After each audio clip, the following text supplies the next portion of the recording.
നമസ്കാരം. KSRTCയെ മുന്നോട്ട് കൊണ്ടുപോകാൻ പരിശ്രമിച്ച ടോമിൻ ജെ തച്ചങ്കരിയെ പടിയിറക്കി വിട്ടവരിൽ പ്രധാനികൾ കോർപ്പറേഷനിലെ യൂണിയൻ ജീവനക്കാരാണ്.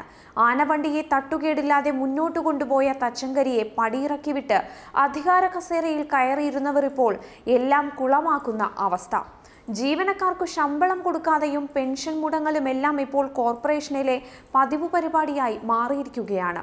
ഡിപ്പോകൾ അടച്ചുപൂട്ടിയും കണ്ടക്ടർമാർക്ക് പുറമെ എംപാനൽ ഡ്രൈവർമാരെയും പിരിച്ചുവിടാൻ ഒരുങ്ങുകയാണ്. കോർപ്പറേഷനിലെ മുഴുവൻ എംപാനലുകാരെയും പുറത്താക്കാനാണ് തീരുമാനം. ഇതോടൊപ്പം 36 ഡിപ്പോകളും അടച്ചുപൂട്ടും.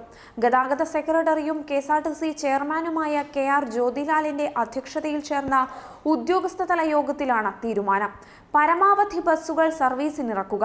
1 ലിറ്റർ ഡീസലിന് കുറഞ്ഞത് 4.5 കിലോമീറ്റർ ഇന്ധനക്ഷമത നേടുക.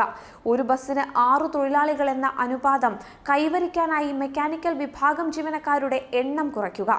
എല്ലാ എംപാനൽ ജീവനക്കാരെയും പിരിച്ചുവിടുക. മിനിസ്റ്റീരിയൽ വിഭാഗത്തിലധികമായുള്ള ജീവനക്കാരെ കണ്ടക്ടർ സുരക്ഷാ വിഭാഗം തുടങ്ങി മറ്റു തസ്തികകളിലേക്ക് പുനർവിന്യസിക്കുക. റെഗുലേഷൻ ഇല്ലാതെയുള്ള ED തസ്തികകളിൽ തുടരുന്നവരെ യഥാർത്ഥ തസ്തികയിലേക്ക് തിരിച്ചയക്കുക. ലാഭകരമല്ലാത്ത 36 യൂണിറ്റുകൾ അടച്ചുപൂട്ടുക. മാനേജ്മെന്റ് വിദഗ്ധരെ ഓപ്പറേഷൻ ആൻഡ് അഡ്മിനിസ്ട്രേഷൻ വിഭാഗങ്ങളിൽ മാറ്റി നിയമിക്കുക തുടങ്ങിയവയാണ് തീരുമാനങ്ങൾ. ഇവ നടപ്പാക്കി 3 മാസത്തിനകം സർക്കാരിന് റിപ്പോർട്ട് സമർപ്പിക്കാനും തീരുമാനമായി.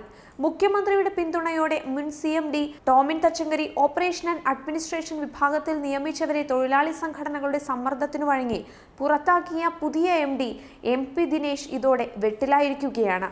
അവധിക്കാലമായിട്ടും കളക്ഷൻ കൂപ്പുകുത്തിയ നിലയിൽ ഓരോ ദിവസവും 100 കണക്കിന് സർവീസുകൾ വെട്ടിക്കുറച്ചതും KSRTCയെ വലിയ പ്രതിസന്ധിയിലാക്കി.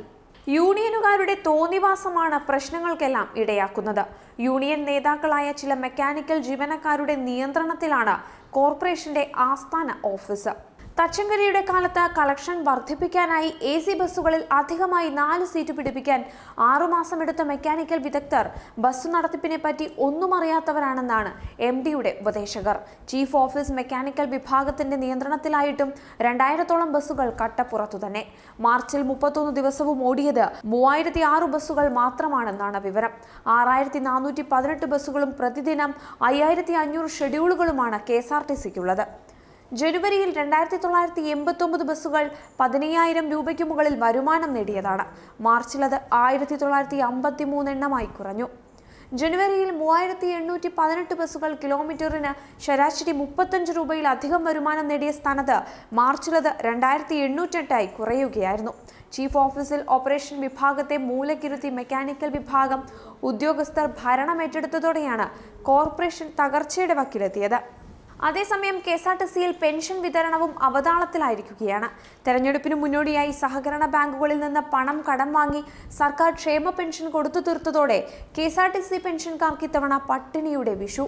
എല്ലാ മാസവും 5-ന് മുൻപ് ലഭിച്ചുകൊണ്ടിരുന്ന പെൻഷൻ ഇന്നലെയും ലഭിച്ചില്ല. ഉള്ളത് മുഴുവൻ സർക്കാരിന് കടം കൊടുത്തെന്നും KSRTCക്ക് നൽകാൻ പണമില്ലെന്നും സഹകരണ ബാങ്കുകൾ അറിയിച്ചതോടെയാണ് പെൻഷൻ വിതരണം മുടങ്ങിയത്. KSRTCയിൽ നിന്നും വിരമിച്ച 39,000 പേർക്ക് പെൻഷൻ നൽകാൻ പ്രതിമാസം 62 കോടി രൂപയാണ് വേണ്ടത്. കഴിഞ്ഞ വർഷം പെൻഷൻ മാസങ്ങളോളം മുടങ്ങി വ്യാപകമായ പ്രതിഷേധമുയർന്നതോടെയാണ് സർക്കാർ സഹകരണ ബാങ്കുകളുടെ കൺസോർഷ്യത്തിന്റെ സഹായം തേടിയത്. സർക്കാർ KSRTCക്ക് അനുവദിച്ച ഫണ്ടിൽ നിന്ന് പിന്നീട് ഈ തുക പലിശ സഹിതം ബാങ്കുകൾക്ക് നൽകാം എന്നായിരുന്നു ധാരണ. കഴിഞ്ഞ മാസവും പെൻഷൻ 2 ആഴ്ചയോളം വൈകിയെങ്കിലും കുടിശ്ശിക ഉൾപ്പെടെ കൊടുത്തു തീർത്തിരുന്നു. തെരഞ്ഞെടുപ്പിന് മുമ്പ് ക്ഷേമ പെൻഷൻ കുടിശ്ശിക കൊടുത്തു തീർക്കാനായി സഹകരണ ബാങ്കുകളിൽ നിന്ന് 3000 കോടി രൂപയോളം സർക്കാർ കടം വാങ്ങിയിരുന്നു. ഇതോടെ പെൻഷന് നൽകാൻ പണമില്ലാത്ത അവസ്ഥയിലായി ബാങ്കുകൾ. KSRTC ആവശ്യപ്പെട്ടുവെങ്കിലും അവർ കൈമലർത്തി. സർക്കാർ നൽകാനുള്ള 1 മാസത്തെ കുടിശ്ശിക നൽകിയാൽ ആ പണം അനുവദിക്കാമെന്ന് ബാങ്കുകൾ അറിയിച്ചതിനു ശേഷം അതിനുള്ള ഉത്തരവിറങ്ങിയെങ്കിലും വൈകി. ഈ ആഴ്ച തുക വിതരണം ചെയ്യാനാകും എന്നാണ് പ്രതീക്ഷയെന്ന് KSRTC മാനേജ്മെന്റ് വൃത്തങ്ങൾ പറയുന്നു.